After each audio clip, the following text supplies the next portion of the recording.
Para sa mga may aquarium sa bahay na hindi pa nakakaalam at para na din sa nag-comment. Hello po sir, kailan po dapat mag-change ng water sa aquarium? Hi guys, ako si Jerry ng Jerry's Aquatics. Gumagawa ako ng mga video patungkol sa mga aquarium needs, aquarium hobbies, and peacekeeping. So kung gusto mo ng ganitong mga video, feel free to visit sa channel ko at pakicheck mo na lang yung mga nagawa ko ng video. Hello mga kabisda! Guys, sanayin nyo na yung sarili nyo sa pag-water change every week. 20 to 50% lang. Huwag kayong magwa-water change ng 100%. Halimbawa, inabot na ng 2 weeks, 3 weeks, or 1 month, hindi na kayo nagwa-water change. Then, water change nyo, aalisin nyo yung isda, then, puhugasan nyo lahat. Masama yon. Kasi, mamamatay lahat ng beneficial bacteria. Ang recommended talaga, kailangan mag-water change tayo every week. Kahit mga 20% lang. Bakit? Kasi, yung mga glass ng aquarium natin, nagkakaroon siya ng tinatawag na, parang alam nyo yung biofilm, pag hinawakan nyo yung glass ng aquarium natin, meron siyang medyo madulas. Nabubuhay dito o namumuo dito yung mga pwedeng mga lumot. Kaya dito, ang ginagawa ko, every week, pupunasan ko ng sponge para matanggal yung lumot, then magwa-water change lang ako ng 20%. Or kahit 50%, depende sa dami ng isda na nakalagay sa aquarium natin.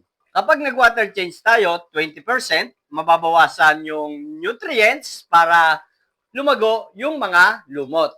Pwede rin tayo maglagay, para mabawasan yung mga lumot, pwede tayo maglagay ng mga algae eater.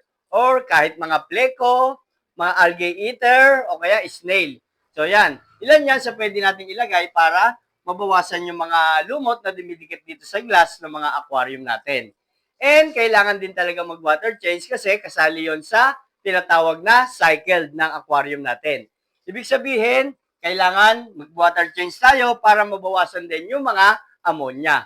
Kapag kasi hindi tayo nag-water change, tumataas yung ammonia, hindi na kinakaya ng mga good bacteria para labanan yung ammonia. Kaya nangyayari, humihina yung isda natin, nagkakasakit hanggang sa mamatay. Kaya importante talaga na mag-water change tayo every week. 20% to 50%, sabi ko nga, depende sa dami ng isda na nakalagay sa aquarium nyo. And mga kabisda, kapag magwa-water change naman tayo, kailangan ang ilalagay natin na tubig or ang ipapalit natin na tubig ay stock water na. O kaya naman yung purified water para wala ng chlorine. Yung iba kasi, halimbawa, nagpalit sila ng tubig 50%. Then, ang ginamit nila na tubig ay tubig gripo, yung rekta na. So, sa ibang lugar kasi, mayroong mataas na chlorine or kalawang yung mga tubig gripo. Kaya napapasama yung isda natin. Kahit sabihin pa natin na maglalagay tayo ng water conditioner or anti-chlorine, mas makakasama pa rin yon. Kasi, hindi naman agad-agad mawawala yung chlorine at kalawang kapag naglagay tayo ng anti-chlorine. Pwede tayong mag-stock muna, lagyan natin ng anti-chlorine. Then, kinabukasan, saka natin gamitin sa aquarium natin. Okay na yon at hindi na makakasama sa mga isda natin yon. And sa mga filter naman, halimbawa, gumagamit kayo ng ganitong sponge filter. O kaya naman, yung top filter, yung mayroong mga foam, then mga medyas.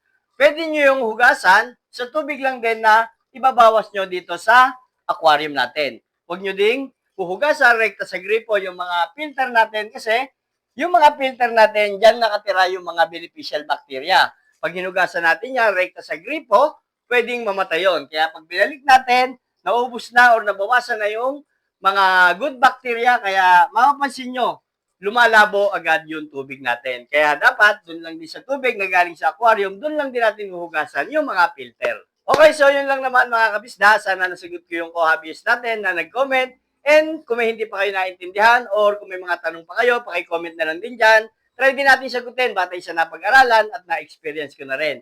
And kung hindi ka pa nakapalo, paki-follow na rin para ma-update ka pa sa susunod ko pa mga video. Okay mga kabisda, happy peacekeeping!